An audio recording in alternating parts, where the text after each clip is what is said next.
Right, I guess I do have a YouTube channel. Let's actually use it. Hello there!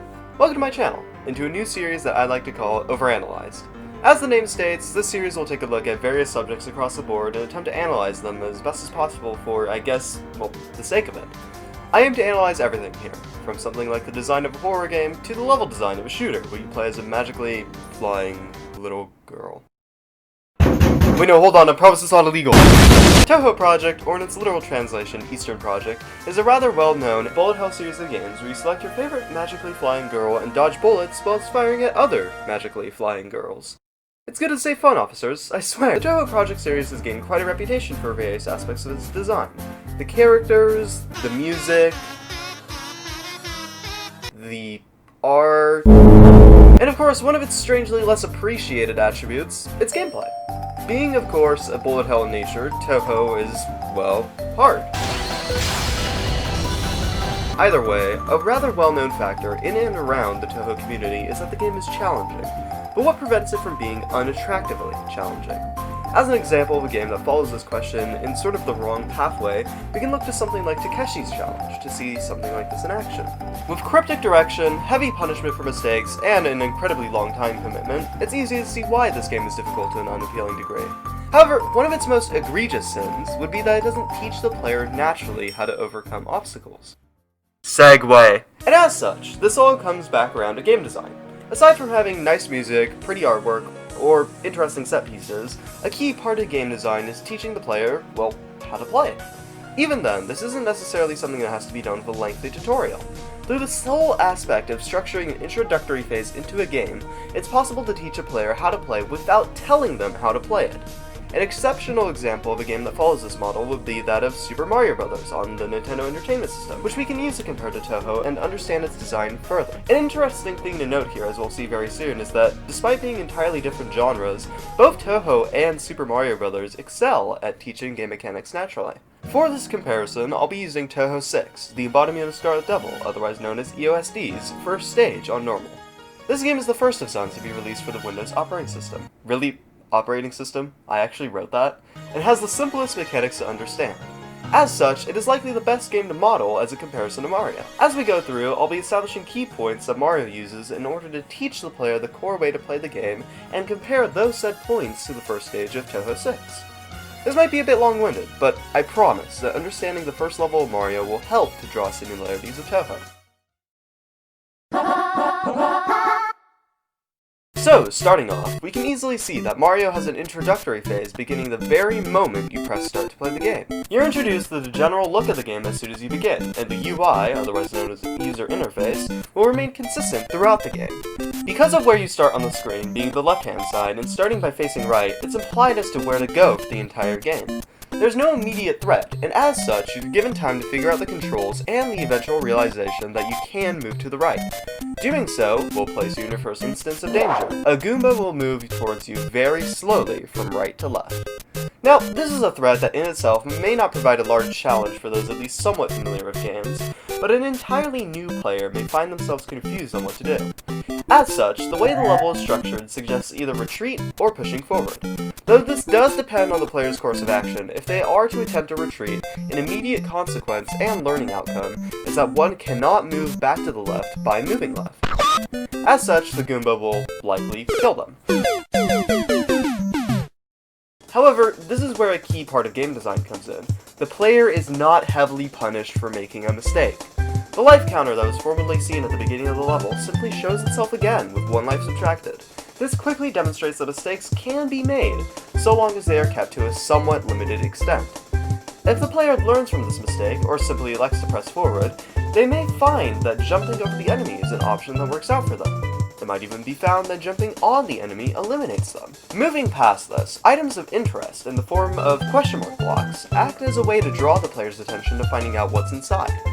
The question mark block when hit by Mario will spawn a mushroom.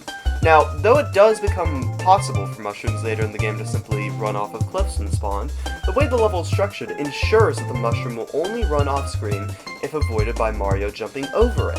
Even then, it's possible that the player will have moved far enough that they don't have enough room to jump over the mushroom. Due to not being Big Mario, they cannot break any bricks, and as such will likely be forced to take the mushroom. However, as soon as the mushroom is grabbed, it is evident that this is a positive effect with the audio and visual cues. This, of course, draws interest in the other question mark blocks, which when hit, simply release coins to add to a counter at the top. Though the player may not necessarily know that collecting up 100 coins will give them an extra life, they will likely be aware of the counter and realize that coins may have some value or relevance within the game themselves. Before we move on to the next part of the stage, however, it should be noted that not a single coin can be collected without hitting a question mark block in the first stage unless you go in the secret pipe midway through. This is something I've actually never noticed before making this video, but it makes sense. Of course, this is done to ensure that players gradually learn of ways to obtain items of interest without being overwhelmed too much. Or, I'm overanalyzing. Hey, at least I'm following the title. We're moving on past Mario's eventual visit from the IRS. Oof, you've gone deep in it now, buddy. 4 pipes are placed consecutively that can teach us a few things. Firstly, the varying heights of the pipes help to demonstrate that Mario can jump different heights depending on how long the jump button is held. For those that originally tapped the jump button to get over obstacles, the final pipe, that can only be cleared by Mario's max jump height, helps to introduce this concept to the player. Secondly, the idea of scaling challenge is introduced with what is placed in between the pipes. Though there is nothing in between the first and easiest to clear pipe and the second pipe, there is 1 Goomba between the second and third pipe, and 2 Goombas in between the third and fourth pipes. The specific placement of the enemies between these pipes helps to develop the idea that challenge throughout the game will gradually increase over time in scale of progress. Lastly, it is likely that if the player hasn't figured out how to kill enemies before this point, they will likely fall onto the Goombas by accident from attempting to pass over the pipes. Doing this ensures that the player is trained for further encounters to come. After these pipes are cleared, then comes the first major platforming thread, a pit.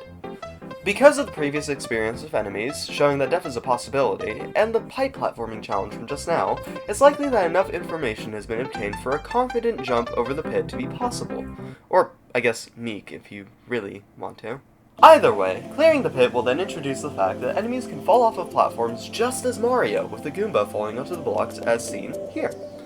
If Mario happens to hit the blocks under the Goomba's position, another method of eliminating enemies shows itself through hitting blocks underneath them.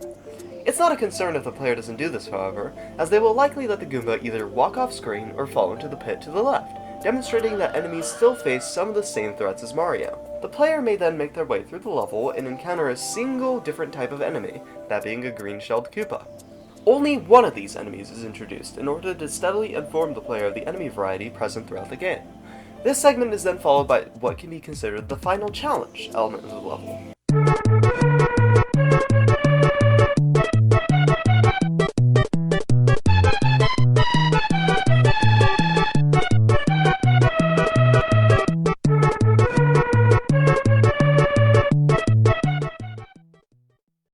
This segment is then followed by what can be considered the final challenge element of the level. 2 staircases are placed slightly away from each other, followed by another set of these staircases with a pit between them. The player is challenged to make use of their knowledge of Mario's movement to clear these 2 staircases with some level of precision. Though of course this part of the stage may not even take more than 5 seconds, it is crucial for ensuring that the player has learned Mario's movement. Finally, the staircase leading to the flag at the end acts as both a reward and future marker at the end of the stage. The person controlling Mario must make a large climb and jump towards the platform. For doing this, fanfare is played, and that oh so satisfying point tally noise is played as well.